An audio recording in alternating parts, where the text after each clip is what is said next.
presencia donde damos libertad al Espíritu y estamos aquí para recibirte con brazos abiertos y estamos contentos porque la presencia de Dios está aquí. ¿Cuántos saben que la presencia de Dios está aquí? La presencia de Dios está en este lugar ministrando nuestras vidas y yo he llegado hoy con un anhelo, con un deseo de recibir algo nuevo de Dios, porque sabemos que Dios siempre tiene cosas nuevas para nosotros. A veces en estos días yo hablaba con Wendy está aquí y ella me decía, pastor, tantas veces que yo he leído el Salmo 23 y ella dice que lo leía y le volvía y le ministraba de una manera, y es que Dios siempre tiene algo nuevo para nosotros. Por más que nosotros estemos la costumbre de venir a la iglesia y adorar a Dios, eso es lo lindo de Jesús, que siempre tiene algo nuevo, y yo sé que Dios tiene algo nuevo para ti hoy. Yo sé que Dios, tú sales de aquí con algo que te va a empoderar a tener nuevos alcances, a ser más fuerte, a ser más grande. ¿Cuántos quieren nuevas fuerzas? Hoy tú sales de aquí con nuevas fuerzas.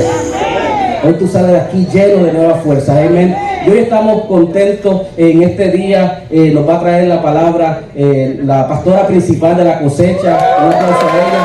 ¿Qué tal si estamos de pie, la recibimos? Estamos contentos de que ella está aquí. Ella ha estado en unas asignaciones fuera del estado, cuidando a familiares muy cercanos de ella, pero estamos contentos de que ella está aquí con nosotros. Un aplauso a la pastora Ivette López. Dios les bendiga mucho. Amén. Qué gozo el estar aquí nuevamente. Estoy un poco emocionada en estos momentos porque la presencia de Dios es tan real y tan bella. Amén. Mientras cantamos esa alabanza, es para que vea que Dios se mueve en diferentes formas. Nosotros cantamos esa misma alabanza esta mañana y sentíamos una presencia de Dios bien linda en el ministerio en inglés. Pero aquí, cuando yo estaba parada y empezaba a adorar, fue como que de momento yo me veía en el tabernáculo, en el templo de Dios, y Dios me hizo recordar que en aquellos tiempos tú y yo no pudiéramos adorar como lo estamos haciendo ahora, no pudiéramos entrar a su presencia. Los sumos sacerdotes tenían que entrar amarrados a una soga con campanas, porque si entraban y no estaban bien ante Dios, Dios ahí mismo los mataba y los tenían que jalar para afuera. Y en esos momentos, mientras estábamos adorando esa alabanza, es como que el Espíritu Santo me redarguyó y me dijo: ¿cómo estuviera tu adoración en ese templo ahora mismo? Amén. ¿Caerías muerta o me estás adorando en verdad? Aleluya. Y yo empecé a adorar, y el Señor alinea mis motivos, alinea mis pensamientos, alinea mi corazón, que mientras yo esté alabando con esta alabanza, te esté dando gloria a tu nombre, te esté dando honra a tu nombre, porque tú te lo mereces. Iglesia, nunca tome por en vano o pase por alto estos momentos de Dios que nos permite adorar. Que realmente podamos entrar a su casa y adorar en espíritu y en verdad, y que Él escuche tu alabanza y que Él se regocije y que Él te vea y que Él pueda sonreír sobre ti. Amén. Así que estoy bien contenta de estar aquí. Les saludo de parte de mi esposo. Él ha estado un poquito enfermo en estos días. Él sí va a estar en esta tarde en Kissimmee, pero las fuerzas no le daban. Y me pidió que yo traiera la palabra, y yo quiero que ustedes abran conmigo en el libro de los Hechos, en Hechos capítulo 19. Qué bueno es estar aquí, hermano. Ustedes no entienden la alegría y la emocionada que yo me siento de estar aquí con ustedes hoy. Aleluya. Dios, aleluya. Hechos 19, vamos a leer de los versos 11 al 15. Hechos 19, 11 al 15. Y dice: y hacía Dios milagros extraordinarios por mano de Pablo, de tal manera que aún se llevaban a los enfermos los paños o los delantales de su cuerpo, y las enfermedades se iban de ellos, y los espíritus malos salían. Pero algunos de los judíos exorcistas ambulantes intentaron invocar el nombre del Señor Jesús sobre los que tenían espíritus malos, diciendo: en el nombre de Jesús, el cual predica Pablo, les ordeno que salgan. Había 7 hijos de un tal Esceva, judío, jefe de los sacerdotes, que hacían esto. Pero respondiendo el espíritu malo, dijo: a Jesús conozco y sé quién es Pablo, pero vosotros, ¿quiénes sois? Amén. Pueden tomar asiento. Aleluya. El tema del mensaje es: ¿eres famoso? Aleluya. Quiero hablarles a ustedes en esta mañana de ser conocidos. Creo que todos debemos de esforzarnos de una forma u otra de ser conocidos. El conocer significa tener conocimiento o información sobre alguien o algo. Es estar absolutamente seguro de algo. Es estar familiarizado con algo o alguien que es reconocido. El ser conocido significa que la gente tiene conocimiento o tienen información sobre ustedes, sobre mí. El ser conocido es que la gente está absolutamente seguro de algo acerca de ti. Ellos saben algo acerca de mí. Es que la gente te conoce y te reconoce. Ellos pueden identificarte, te ven y saben quién tú eres. Ahora, antes que el ego se les infle y antes que ustedes empiecen a decir: sí, yo quiero ser famoso, yo no estoy hablando de tener cientos o miles o millones de seguidores por Instagram, por Facebook, por Twitter. Yo no estoy hablando de una popularidad secular donde este mundo te ve y sabe quién tú eres. Y yo no estoy hablando de ser famosos en la televisión o las películas donde tú no tienes privacidad porque tú eres famoso de esa forma. No es de eso de lo que yo estoy hablando. Yo estoy hablando de ser conocido en el infierno. Eres conocido en el infierno. El enemigo, él sabe quién tú eres. Él sabe cómo tú te llamas. Y yo sé que este tema de hablar del enemigo, hablar del diablo, de Satanás, de los demonios, es un tema que no nos gusta tocar casi ahora en la iglesia. No lo mencionamos, es como un tabú, es como, no, hay que exaltar el nombre de Jesús. Y es verdad, aquí se viene a adorar a Cristo. Pero aquí no hay que tenerle temor ni miedo al enemigo. Y no tener miedo, mencionarlo y traer advertencia a sus artimañas y a cómo él trabaja. Así que es tiempo que te hagas la pregunta: ¿tú eres conocido en el infierno? Aleluya. Santo. No sé si la pregunta te incomoda. Pero iglesia, yo vengo a decirle que Dios ha escogido a Misión La Cosecha.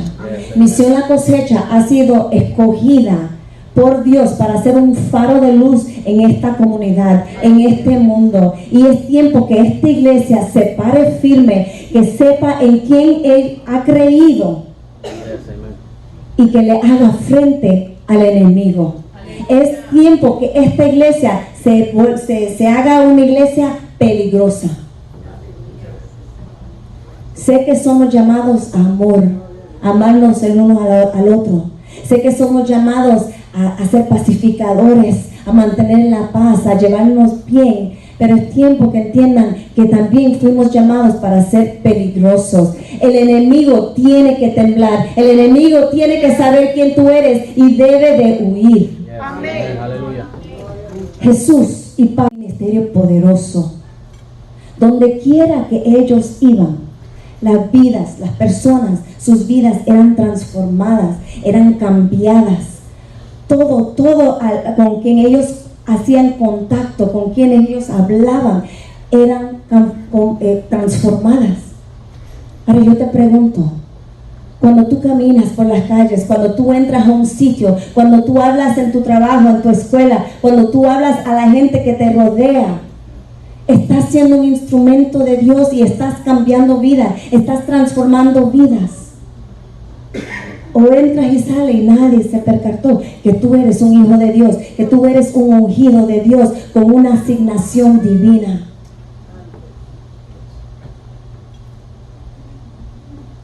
Muchos tomaron nota del éxito que Pablo estaba teniendo. Y ellos también querían ser parte de lo que estaba aconteciendo. Pero ellos lo querían hacer por razones equivocadas. Ellos deseaban fama como Pablo lo tenía. Ellos deseaban ser reconocidos como Pablo. Ellos querían la influencia que tenía Pablo. Pero sus razones, sus motivos eran incorrectas. Y lo podemos ver en lo que acabamos de leer. Dice que mientras leíamos, ellos intentaron imitar a Pablo y comenzaron a tratar de expulsar demonios. Ellos dijeron, bueno, Pablo lo hace. Y cuando él habla, él declara y él empieza a decir, pues en el nombre de Jesús. Y él hablaba con autoridad. Y vemos a esta gente que dice, bueno, si él lo hace, yo también lo puedo hacer. Yo puedo hablar como él, yo puedo poner las manos como él. Aleluya. Dice que intentaron reprender demonios, expulsar demonios. Pero miren cómo dice la palabra. Ellos decían, en el nombre de Jesús a quien Pablo predica, te mando que salgas fuera, te mando que huyas. En el nombre de Jesús que Pablo predica. Ellos muy pronto se dieron cuenta que ellos no podían tener una relación de segunda mano con Cristo. Aleluya. Es necesario tener una relación íntima con Cristo para tú poder hablar con autoridad, para tú declarar el nombre de Cristo. Amén. El hablarlo, el decirlo no es suficiente. Solo decir las palabras te vas a quedar corto. En un instante, el hombre que estaba poseído de demonios alcanzó sobrellevar a los 7 que vinieron en contra de él. La palabra dice que entonces el hombre que tenía el espíritu maligno saltó sobre ellos y los venció a todos. Les dio una paliza tal que salieron corriendo de la casa desnudos y sangrando. Uno endemoniado pudo más que 7. Así que cuando yo les digo que ustedes tienen que tener una relación con Dios, tienen que tener intimidad con Dios, tienen que estar bien con Dios, no es un chiste, no es para estar jugando, sino que tienen que entender la importancia de vivir una vida recta, de vivir una vida conectada a Dios, de permitir que el Espíritu Santo more en usted y lo dirija. Tratar con el enemigo requiere personas valientes. No es una broma. Aleluya. Para Jesús y Pablo no fue una cuestión de fama o fortuna.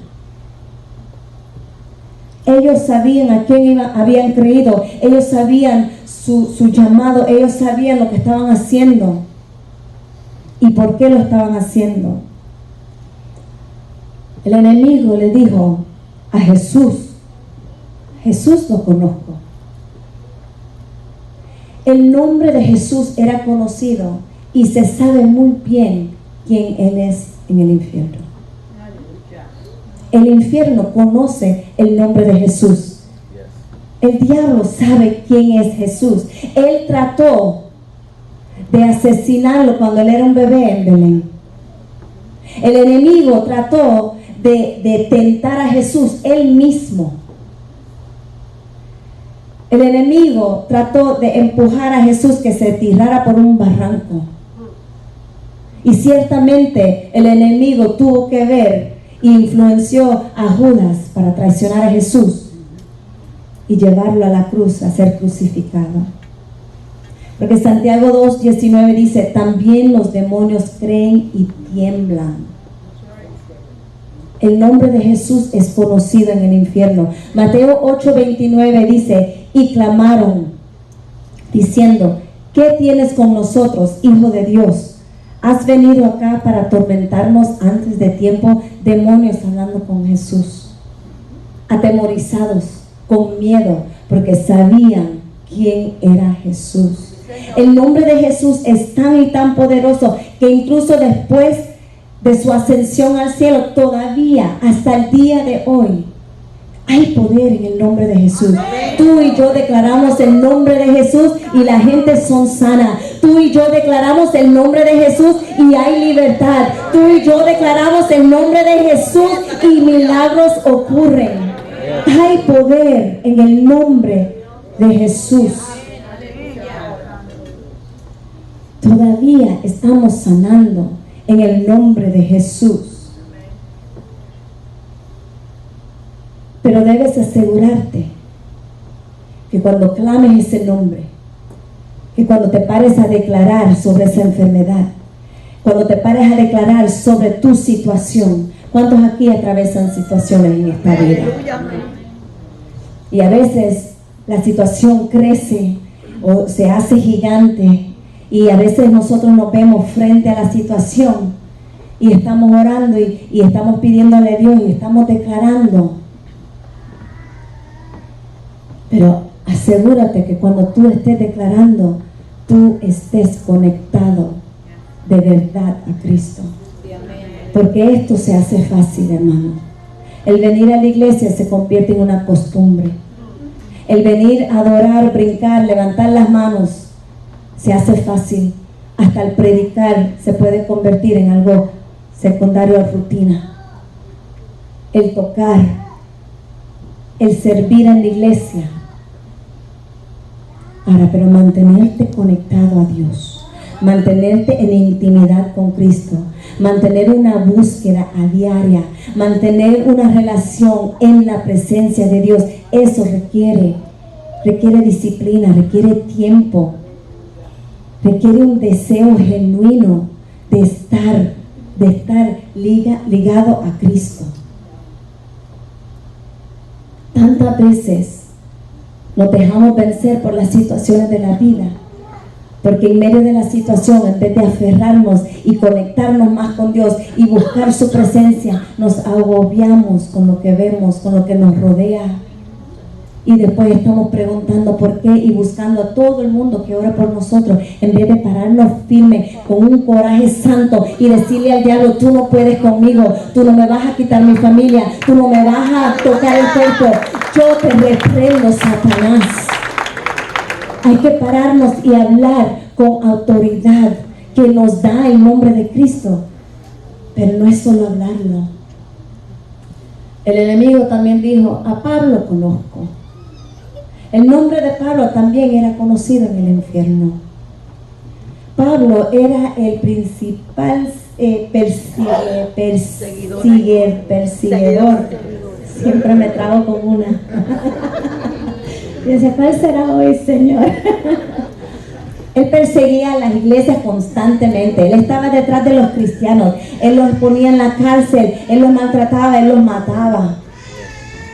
Pero cuando se encontró con Dios, cuando se convirtió, el infierno se revolcó. El infierno se enojó. Porque ahora que Pablo encuentra a Jesús, él comienza a ser una una herramienta poderosa en las manos de Dios. Él comienza a hablar del evangelio, él comienza a predicar por todas partes, él comienza a declarar las buenas nuevas y se está escuchando el nombre de Pablo por todos lados. Hechos 17:6 dice: estos hombres que han causado problemas en todo el mundo ahora han venido aquí. Pablo se estaba levantando de tal forma y declarando y trabajando para Dios y alcanzando almas que la gente decía: él ha venido a traer problemas a todo el mundo y ahora ha llegado aquí. Él se dio a conocer. Él se dio a conocer en el infierno. Ahora te pregunto, ¿el infierno te conoce a ti? El infierno sabe quién tú eres. El enemigo te conoce. Si no eres una amenaza para el enemigo, algo está mal. Aleluya. Si tu vida no es amenaza al infierno, algo está mal. si no haces sonar las alarmas del infierno, algo pasa, algo está mal.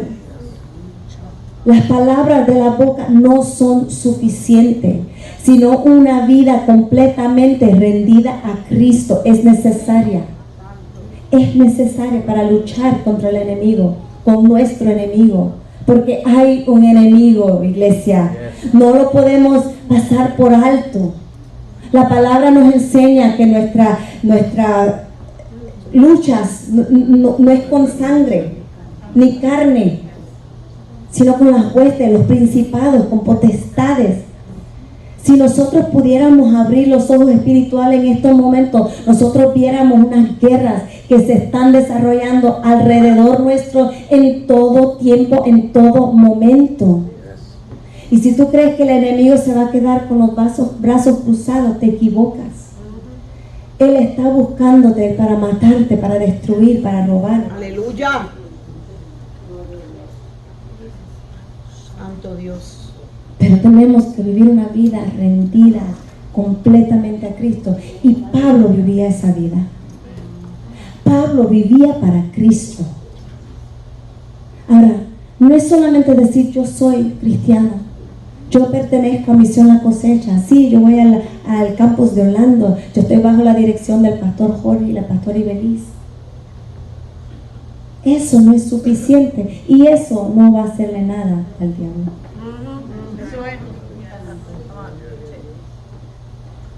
Vives para Cristo. Pablo, todo lo que él hacía, lo hacía para Cristo, por Cristo. Puedes decir eso de ti mismo. Todo lo que yo hago para Cristo. Aleluya. Todo lo que yo vivo, todo lo que mi vida significa es para Cristo. Él se enfrentaba a muerte día tras día porque él vivía para Cristo. Y él se convirtió en un enemigo poderoso para el infierno. Aleluya. Se enfrentó a personas que salieron a buscarlo, a reyes, a gobernadores. Se enfrentó y no se temorizó aún de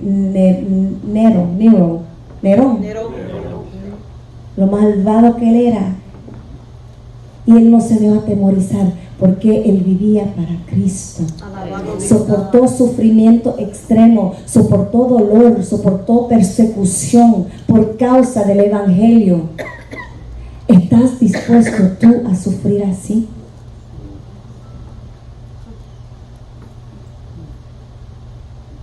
Así vivía Pablo. Por eso no nos podemos extrañar que él era conocido, que ese demonio decía, sí, a Pablo conozco, pero a ustedes yo no sé quiénes son.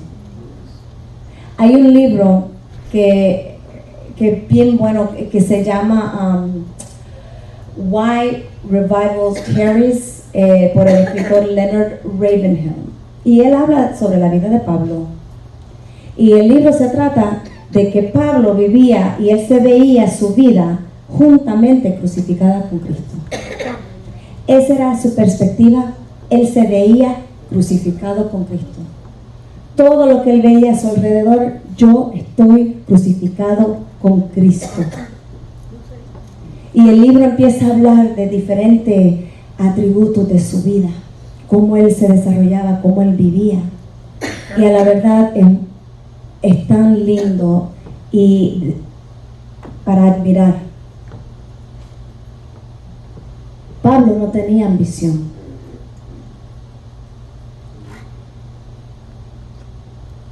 Él no tenía ambición de nada en este mundo, porque él vivía crucificado con Cristo. Él no tenía necesidad de sentir celos de nadie a su alrededor, porque él vivía crucificado con Cristo. Que yo veo que llegó fulano y ya me pasó. ¿Por qué ya él tiene micrófono y yo no? ¿Cuándo va a ser mi oportunidad? No, él no vivía su vida así en celos, mirando a otros, comparándose con otros, porque él se veía crucificado con Cristo y no tenía ambición.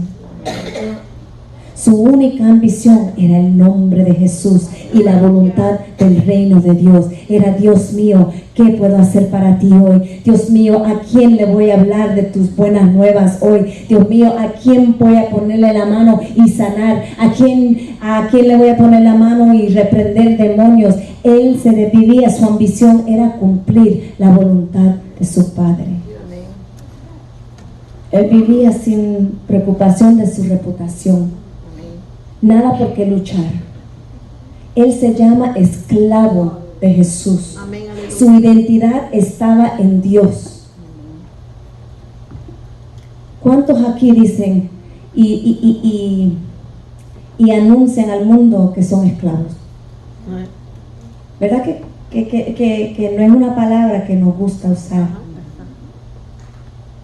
No, yo soy esclavo de Cristo. Yo le sirvo a Dios. Yo le sirvo a mi maestro. Mándeme a mí, yo hago lo que usted quiera. Aleluya. ¿Cuántos se ven así, como esclavos,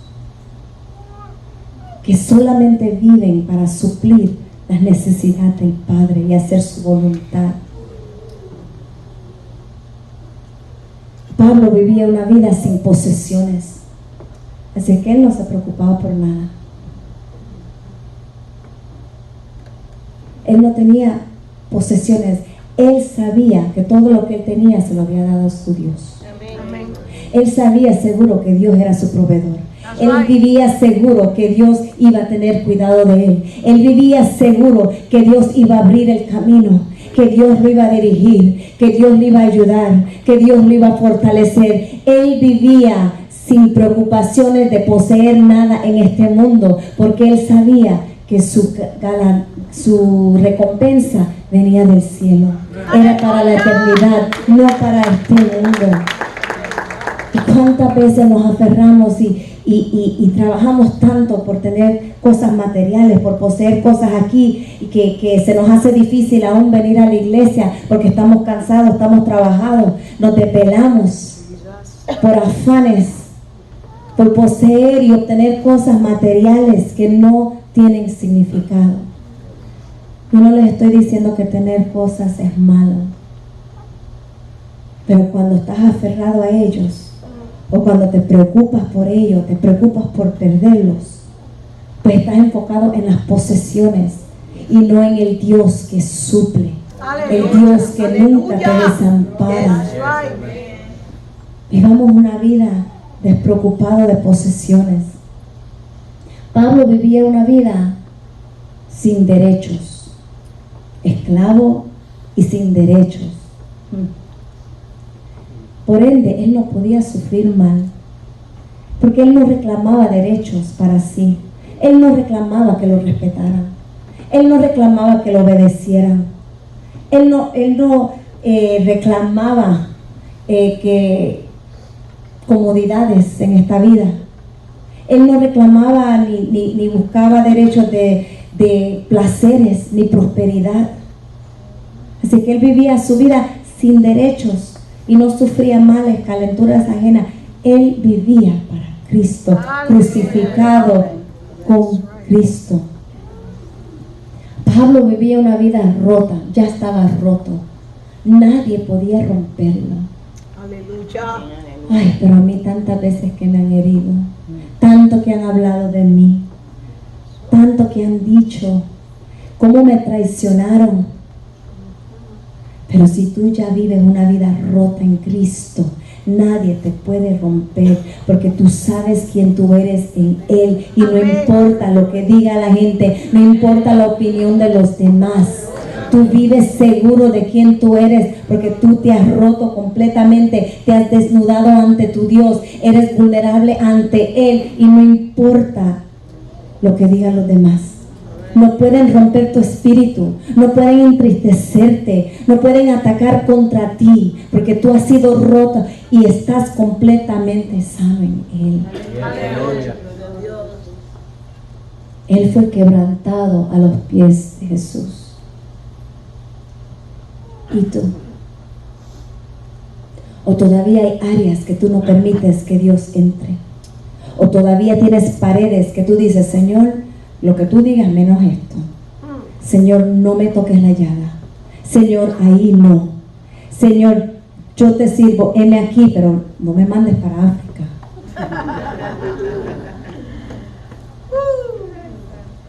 El Señor me dijo que estábamos hablando con Karina de camino para acá y el Señor me ha dado muchas historias últimamente de aviones porque he estado viajando y casi en todo, yo diría en todos los viajes que yo he tenido últimamente ha pasado algo con los aviones que realmente me han sacudido y han retado mi fe y mi confianza en Dios.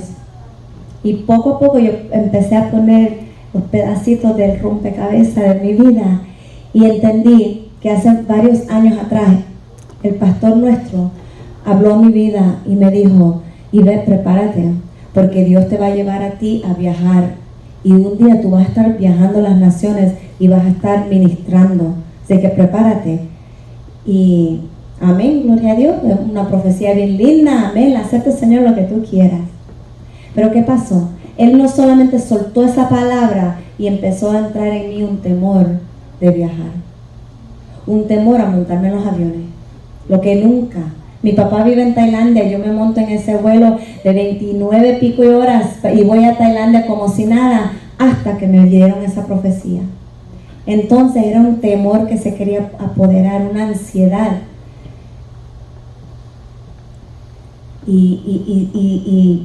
So, últimamente Dios ha permitido, me ha abierto puertas a viajar. Y ustedes dirán, pero tú no estás viajando predicando, pero yo les estoy diciendo, yo estoy ministrando. Amén.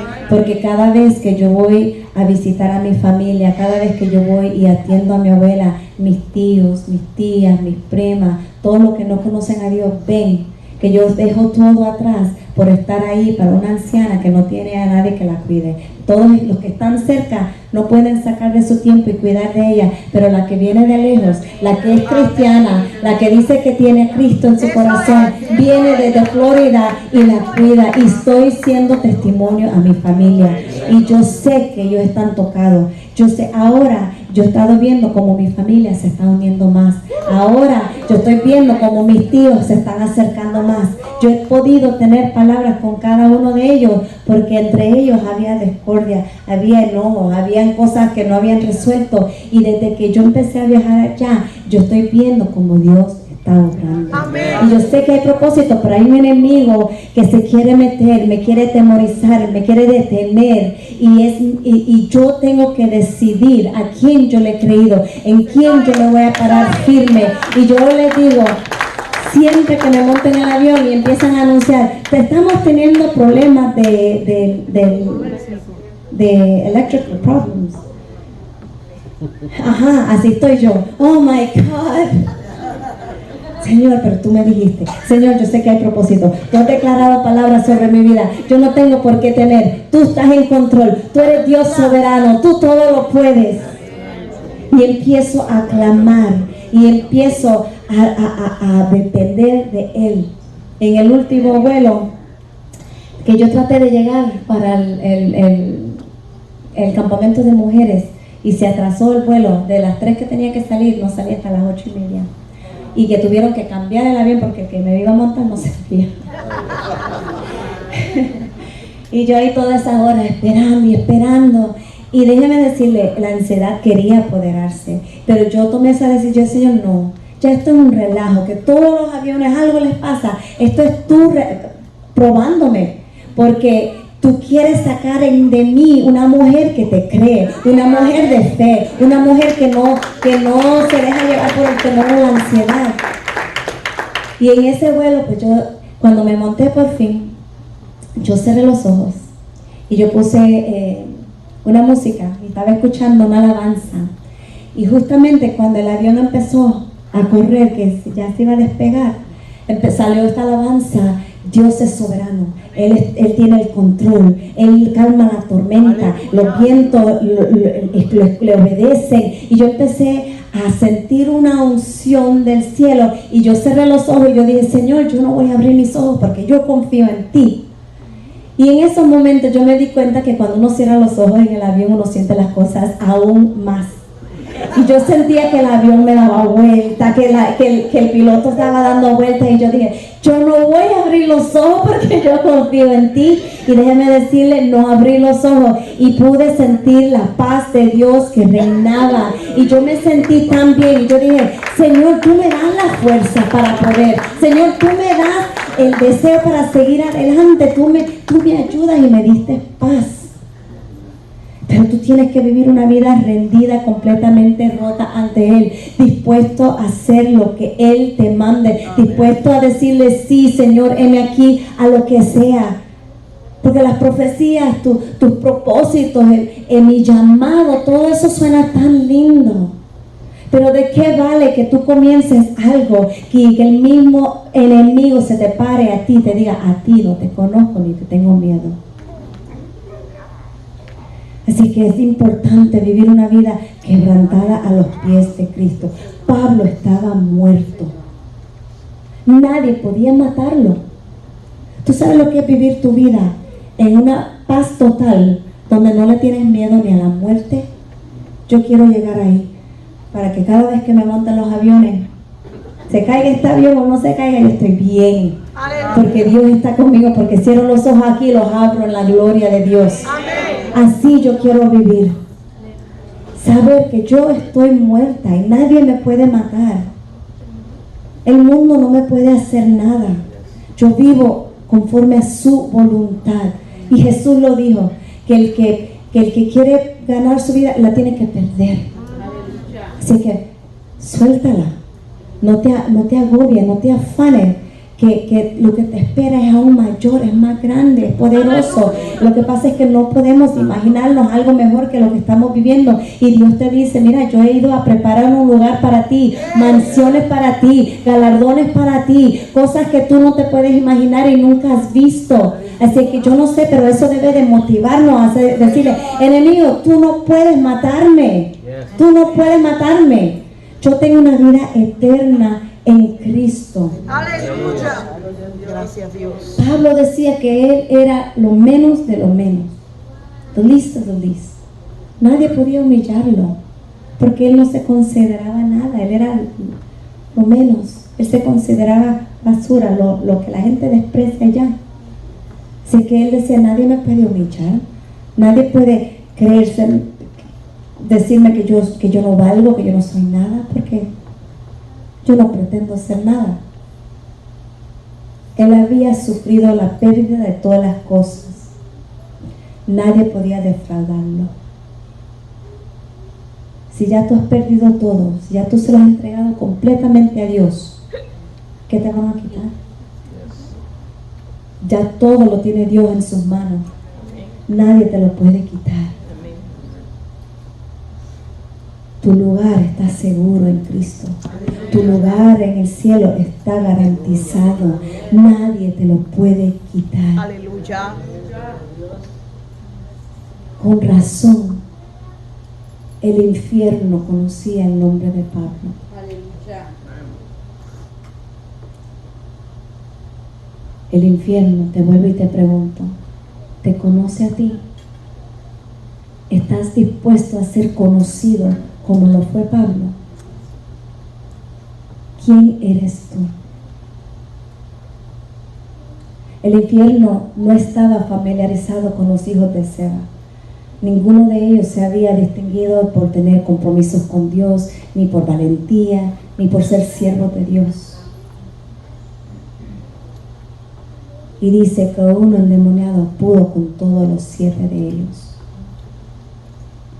Esto no es un juego. Debemos de vivir seguros y no debemos de atemorizarnos.